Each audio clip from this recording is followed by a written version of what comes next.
Tim Skell here, Global HVACR Application Engineering Manager. Today we are going to talk about VFD multiple listings, also known as multiple ratings, and how you can leverage these to optimize your installation flexibility and cost when it comes to drives. We'll kick off things by looking at multiple listings themselves. Then we'll look at how you select wire and protection devices like your circuit breakers and fuses. We'll look at retrofits, we'll look at some coordination examples, and really how multiple listings tie into those things. We'll also review AHU, MCA, MOCP, a lot of acronyms right there. So if you know what ABB stands for, it stands for Acronyms Beyond Belief. So we'll be looking at air handler units and minimum circuit ampacity and maximum overcurrent protection devices. We'll wrap things up with any pitfalls that you want to keep an eye on. Multiple listings are also known as multiple ratings. What are they? I like to explain this by looking at an example. So before we get into the multiple listings, let's just look at the traditional way a drive is applied. So let's say I got a 480 volt, 15 horsepower, 23 amp VFD. It's got one rating. It's a 15 horsepower, 23 amp device. So nothing stops me from applying it to a smaller motor. It could be a 10 horsepower motor, or I could apply it to a 15 horsepower motor that might only be rated 21 amps or 20 amps, something less than 23 amps. No problem at all. I can still apply that drive to a slightly smaller motor or something that's a little bit less than what the drive is rated for. Happens all the time. It's typical.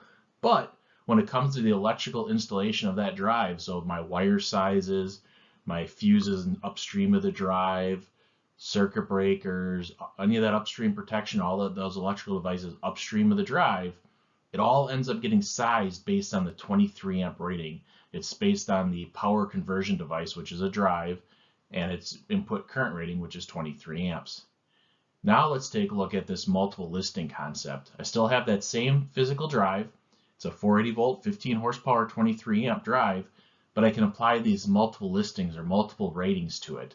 So I can now take that 23 amp drive and I can apply it to a 22 amp motor, or a 20 amp motor, 19 amp motor. Maybe it's a 15, instead of a 15 horsepower motor, I apply it to a 10 horsepower motor. What I can end up doing is re-rating that drive to something smaller than 23 amps. So I'm really rating the drive based on the application of how I'm applying the drive, opposed to simply this 23 amp sticker that's on the side of it. So that's what this multiple ratings, multiple listing concept is. It lets me have additional listings, additional ratings of that particular drive. So it's one drive with multiple ratings. And again, the advantage of this is when you look at your input wire and all those electrical things and electrical infrastructure that's upstream of the drive, that's all sized based on the input current rating. So if I can lower that input current rating of the drive, I can use smaller wire, fuses, breakers, and still be 100% compliant to the National Electric Code. So where can I find these multiple listings? If we're talking about the ACH 580 product, there's a dedicated ACH 580 multiple ratings document. That QR code up in the top right corner there, if you scan that, it'll take you to that document. Also, at the time of this recording, the ACH 180 is not released, but when that is released, it is planned to have a multiple listings document, including the ACH 180 drives. One thing, important note here, is this multiple listing is part of a UL standard. It's UL 61800-5-1. So it applies to the base drives. This multiple listing concept does not apply to package drives. So once I put a drive in a box with a circuit breaker or a bypass, now it's a UL 508A panel, and this multiple listings does not apply. So everything I'm going to be talking about today is talking about base drives, driving the type 1 standard or type 12, something that is not a packaged drive. Once you open up the multiple listing document, you'll see a lot of good general guidance about things like wire sizes, National Electric Code, fuse sizes, but the core of the document is going to be tables showing the multiple listings. So let's take a look at an example here, and we'll kind of walk through how this table works. Let's assume I've got a 7.5 horsepower 480 volt drive, so that's rated 12 amps, so this drive right here. And the Baldor Super E motor I'm going to use happens to be a 7.5 horsepower, 9.8 amp motor. So what I'm going to do is kind of just work my way down here, and I'm going to find 9.8 amps fits right in here. So I don't have an exact rating that aligns to it, but it's kind of in the middle here. What I end up doing is I round up. So I'm going to use this drive as a 10.2 amp drive. So it's a 12 amp traditional drive, but I'm going to leverage the multiple listings to say, you know what, this is going to be applied as a 10.2 amp drive to run a 9.8 amp motor, because now all the electrical infrastructure, the upstream wire, fuses, circuit breakers, disconnects, what be it, will all be sized based on 10.2 amps instead of the 12 amps. So this gives you a chance to have cost savings there. You run smaller copper, things of that nature. If you're kind of wondering, hey, where did we come up with all these numbers here? What we did is essentially start with a 100% rating, a 95% rating, a 90, worked all the way down to 50%. And then I also want to point out we got this one size smaller drive column here. The smaller size drive is really handy, so if you get these retrofit situations, and we'll walk through one, that you don't have the drive in stock at a particular horsepower, but you got one size larger, well, you can go ahead and just leverage that one size larger drive. So for example, if I had a 5 horsepower drive, the 7.6, and it failed, but I had a 7.5 horsepower, which is this 12 amp drive, sitting on the shelf, I could go ahead and just apply this drive in place of this one and use the 7.6 amp rating, so I don't have to worry about changing any upstream wire, fuses, things like that.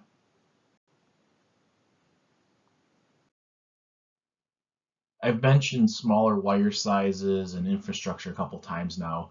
Take a moment to dive just a little bit deeper to explain where that's coming from. So if I look at the NEC, they specifically say that your circuit conductor, so your wire supplying power conversion equipment, your drive, shall have an ampacity not less than 125% of the rated input current of the power conversion equipment. Then there's also an informational note that says power conversion equipment can have multiple power ratings and corresponding input currents, which is essentially what the multiple listings are. Is the multiple power ratings, that's our multiple listings. So what does that mean in plain English? Basically, my input wires going to the drive must be at least equal to or greater than the VFD input current times 1.25. So by able to use multiple listings to give the drive a lower input current based on how we're applying it, it allows me to use smaller wire sizes in certain cases. This table 310.16 on the right from the NEC, anybody involved in wire sizing is familiar with that. So it kind of tells you what size wire can handle so many amps. So really you end up using that table along with the input current rating of the drive times 1.25, and then you round up on there to figure out what size wire I should use. And then sometimes if you're in a warmer environment, there's some derates and things like that on your wire. What I've just talked about has been for wire sizing as 1.25. But it's a very good rule of thumb where they'll use that also as a bare minimum for when it comes to typical fuse or circuit breaker sizing. They will typically want at least 125% of the drive's input current rating. So there's not an exact number there that has to be used, but it's a good rule of thumb is also at least 125% for breakers and fuses.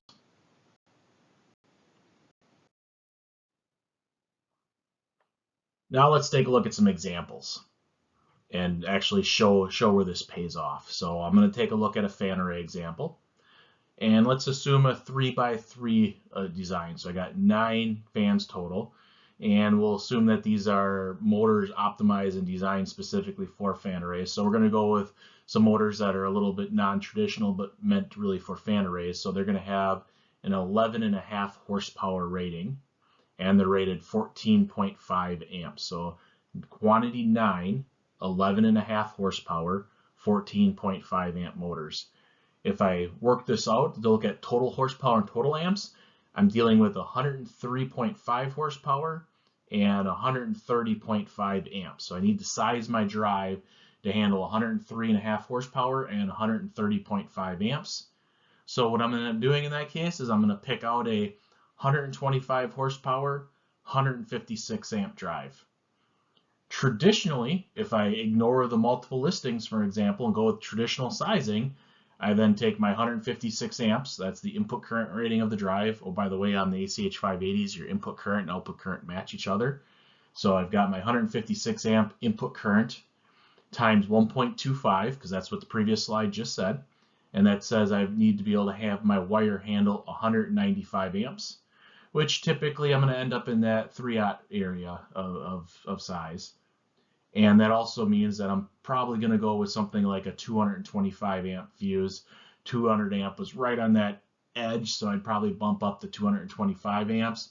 Once I go to a 225 amp fuse, now I'm dealing with a 400 amp disconnect switch. So it's a physically larger disconnect switch, so bigger switch, bigger fuses, more expensive, more panel space. Now let's say, you know what, I've got this multiple listings. Let's see what this can get me. So now I'm looking at this, and while I had my 130.5 was my total amps, well, if I take a look where I got those red arrows drawn there, well, I can leverage the 85% rating of this and call this a 132.6 amp drive, because 132.6 is enough to cover my 130.5 amp total of motor load. So now that I'm going to redefine this drive as a 132.6 amp drive, multiply that by 1.25, now I've only got 165.75, and I look back at that previous wire table and suddenly, you know what, I can get away with 2/0 wire. And now I feel much more comfortable saying, you know what, I can use a 200 amp fuse, and now I've got the smaller and lower cost 200 amp switch.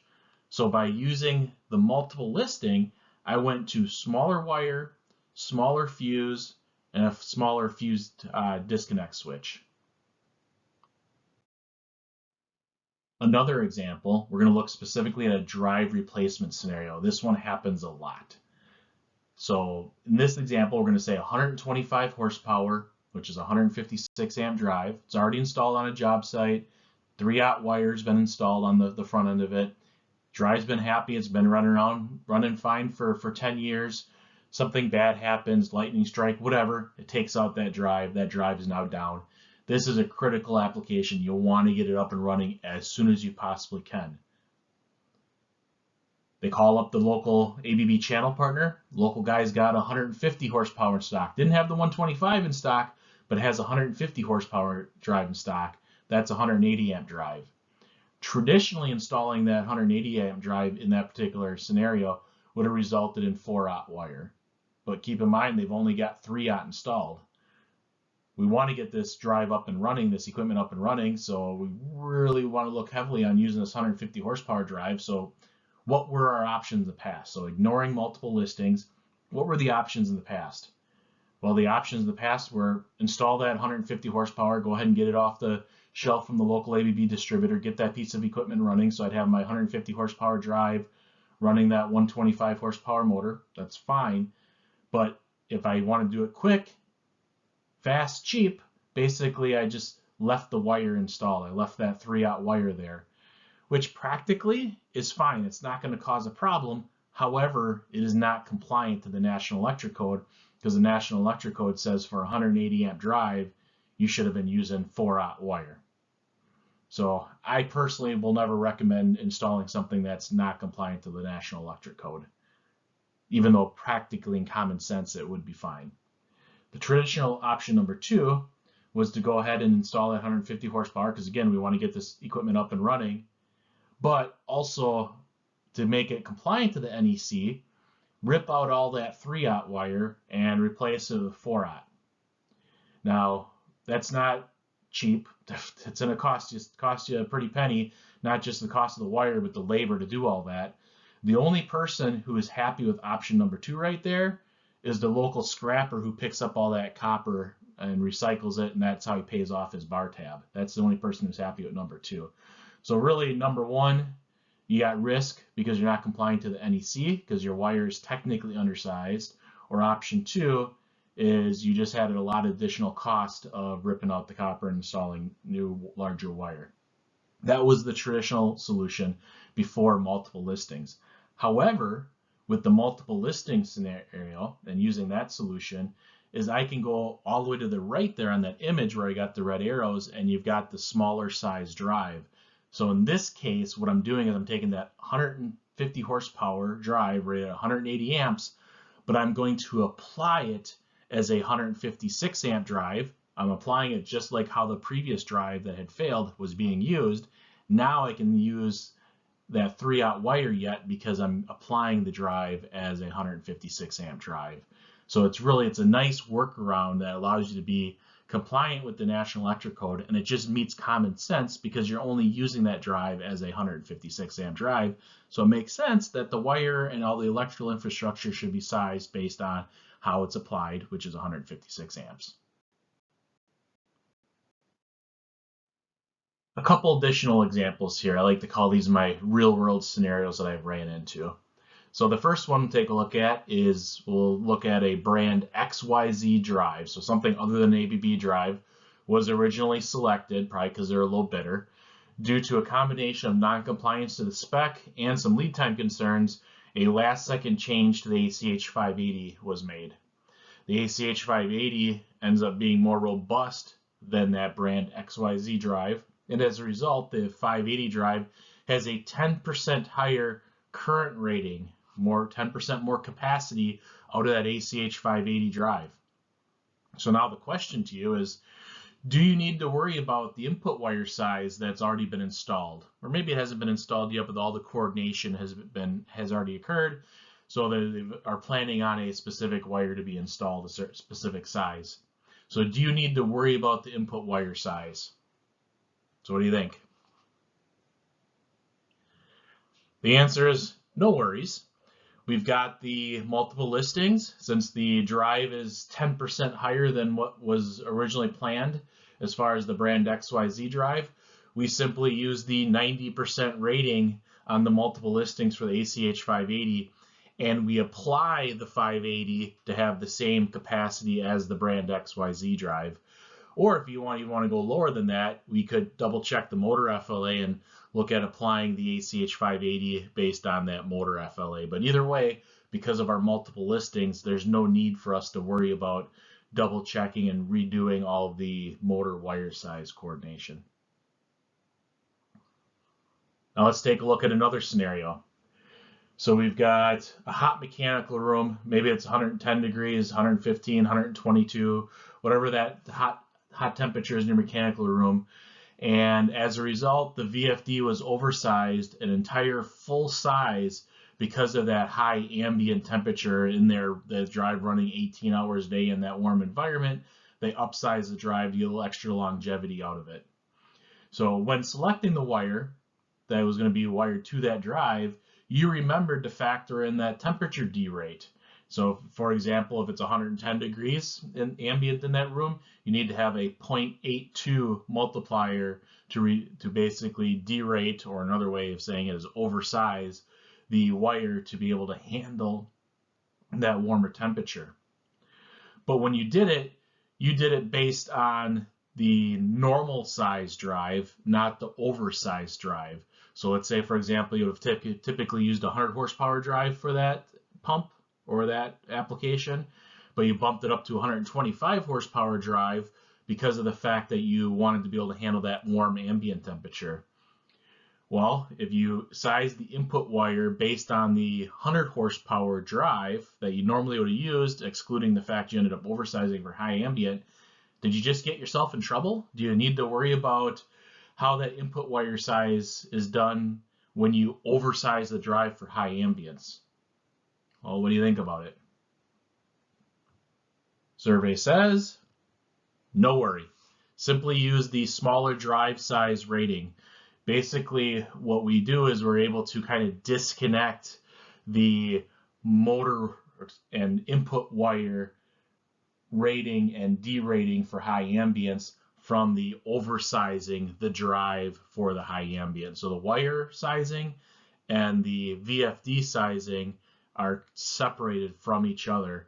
And it's because we can basically take that 125 horsepower VFD in this example and apply it as a 100 horsepower VFD. The 125 horsepower selected because you wanted something to be oversized to handle that hot ambient, but you're going to apply it as a 100 horsepower. So your wiring could be done based on the 100 horsepower, and then you have separate multipliers for derating your wiring, which is separate from the VFD. So leveraging the multiple listings capability lets you separate wire derating for high ambience from the VFD derating. Otherwise, you end up in these situations where you almost get like this double derate where you oversize the drive, and then you had to size the wire for the oversized drive, but then you further oversize the wire because of the high ambient and having like those 0.82 or whatever the multiplier was.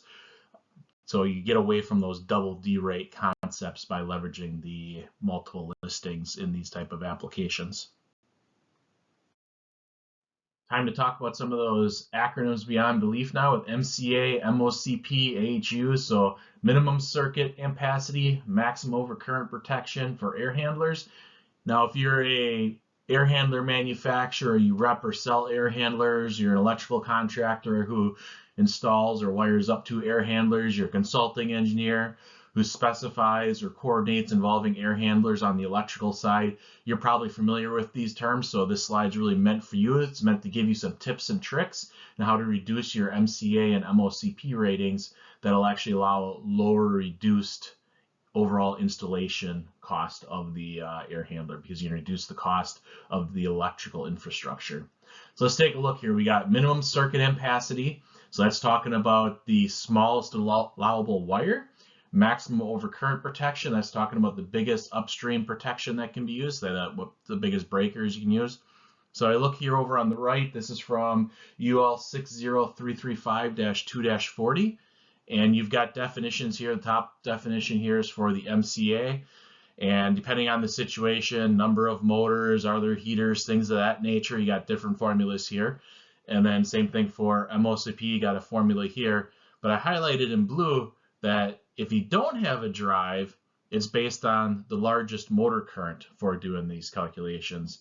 However, if you kind of consider today and what's typical is you've got variable speed, you have drives or some other form to vary the speed of these motors. So this isn't really overly applicable anymore. So what they have is updates to it. So right here on the right now is a copy and paste from UL 60335-2-40. And yet there's similar content in UL 1995 5th edition, which UL 60335-2-40 replaces. But they essentially went and they realized the mistake that you don't want to size these based on motor FLA, because that's not actually what's being drawn from the system. It's the drive, the input current of the power conversion equipment. So power conversion equipment is a fancy way for your VFD, for your drive. So it realized, you know what, we really should be looking at the input current of the drive for these calculations. So the current standards now say, don't look at the motor FLA, you need to look at the input current rating of the drive. How much current is the drive actually drawing at that peak load? So that's what's new between UL 1995 when they went to the 5th edition. The 4th edition wasn't like that. This is new for the 5th edition of UL 1995. And then it carried through to the UL 60335-2-40. So really now, the nice part about this is you can leverage the multiple listings, these multiple ratings of the ACH 580 drive. So now instead of, if I had that 14 amp drive, but my motor was only actually rated 12 amps, I could go to that table and I could scroll myself down and get close, either match that 12 amps or at least just a little bit above it. And now I could size all my equipment based on that lower VFD rating, that multiple listed VFD rating that's based on how it's being applied, opposed to having to size it based on the true input current rating of the drive. We can size all the equipment for your MCA and MOCP based on the application usage of how you're applying that drive. As a result, you can get smaller breakers, smaller wire sizes, just a reduced overall electrical installation cost. Whenever something new comes out, there's a lot of focus on, hey, why is this awesome? How do I leverage this? Why is this the greatest thing since sliced bread? And I hope as I've gone through a bunch of the examples so far today that you see some value in leveraging this multiple listing based on what scenario you're in. But at the same time, if we only focus on the positives, you might overlook some of the engineering concerns where you might get yourself in trouble down the road. So the best way that I like to learn is by going off of examples. So what I want to do is go work with you here and just walk through a scenario that if I didn't do my due diligence down the road, I might get myself in trouble if I just made some assumptions and didn't do that extra check. So my example earlier, I had a 125 horsepower drive and it was already installed, had 3-aught wire leading up to it. Everything was good for 10 plus years. Something bad happened, the drive failed. It was a critical application. They had to get it up and running again. The local ABB channel partner didn't have 125 on the shelf, but they had 150 horsepower on the shelf. So they went ahead and installed that 150 horsepower drive to replace the 125, and they leveraged the smaller size drive, so that way they were able to continue to use the 3-aught wire that was installed. They didn't have to worry about changing out the wire size. So everything was good. Now we fast forward 5 years from now, and that facility's having a pretty big major HVAC renovation. They're doing some changes to the equipment, and because of system changes, they want to increase the size of this pump, this 125 horsepower pump, to 150 horsepower pump. Well, somebody goes out there and they're, hey, this is really awesome. There's already a 150 horsepower VFD in place out here. It's a 150 horsepower drive running this 125 horsepower pump. Man, I can just go ahead and rip out this 125 horsepower pump and motor and throw a 150 horsepower pump and motor in place of that. And I should be good to go because I have a 150 horsepower drive out there, right? Can I do that? Can I just change out the motor at this point? Or do I need to pay any attention to the infrastructure? Do I have any concerns there?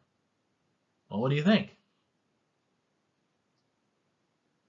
No, I can't just change out that 125 horsepower pump and motor to 150 horsepower and assume everything is good to go just because I had that 150 horsepower VFD already in place.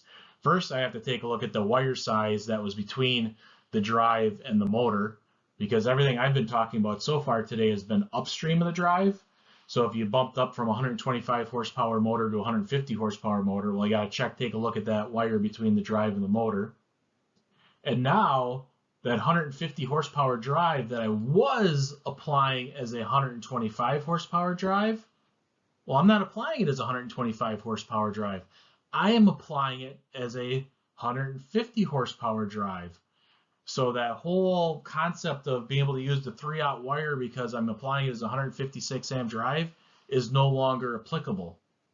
So when you do those major retrofits and you're changing things around, you can't just look at, hey, well, this is a big drive already in there, so because there's a big drive in there already, I bet everything else is just fine. No, you can't make that assumption.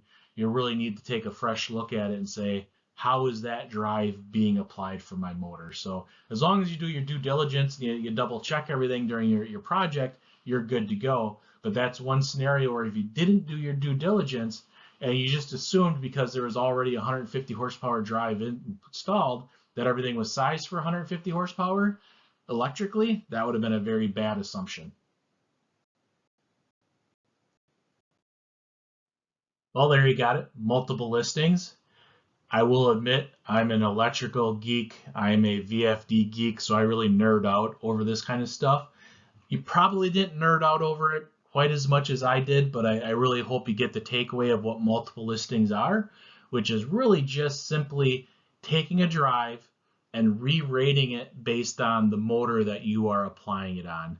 So going all the way back to that original example is if I had that 12 amp drive, which is rated 7.5 horsepower, but I was applying it on a 9.8 amp Baldor Super E motor, I can bring that drive's rating down from being 12 amps down close to 9.8 amps. Now, unfortunately, you all won't let me have an infinite number of multiple listings, but we have a lot. We basically saw the original table had from 100%, 95, 90, and 5% increments all the way down to 50%, and we had the one size smaller drive. So there's a lot of capability there to really fine tune that drive to have it rated based on how it is being applied. And then based on re-rating it at a smaller value, it may let you use smaller size wire, may let you use smaller size fuses, breakers, disconnect switches, all things that help reduce cost, reduce the amount of space. Now, it's not going to work every single time. I can't downsize my wire every single time. You have to do the math, but you've got the flexibility there that in certain situations it's going to help you out.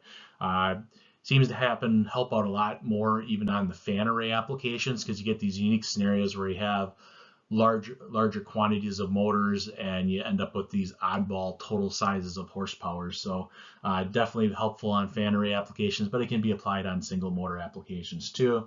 It gives you flexibility on retrofits. So we talked about, hey, I've got a 125 horsepower drive, it fails. The local guy doesn't have a replacement at that exact size, but he's got 150 horsepower on the shelf. Well, you can install that 150 horsepower, get it in there. You don't have to worry about changing out the wire sizes, fuse sizes, things like that. Coordination is easier when you got multiple listed drives. So if you change from a non-ABB drive to an ABB drive last second, and our drive happened to be bigger than as far as capacity than the original drive, you don't have to worry about re-coordinating the wire sizes, because we can simply re-rate the drive. They'll be a little bit lower to be on par with the original drive that had been designed around. And then we did had some acronym funs with the air handlers there, the MCA and MOCP. Your takeaway there was, if you're an air handler manufacturer or work with air handler manufacturers, you can look to reduce your MCA and MOCP by leveraging the multiple listings capability of the ACH 580 drive.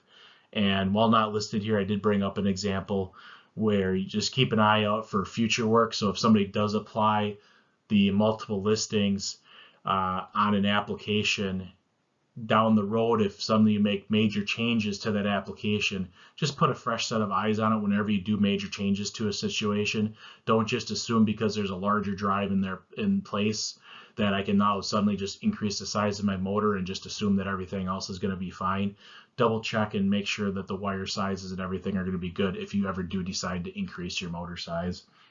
With that, I will wrap it up here. If you have any questions on multiple listings, by all means, reach out to your local ABB drive specialist or your local ABB regional application engineer, and we would be happy to work with you. Thank you.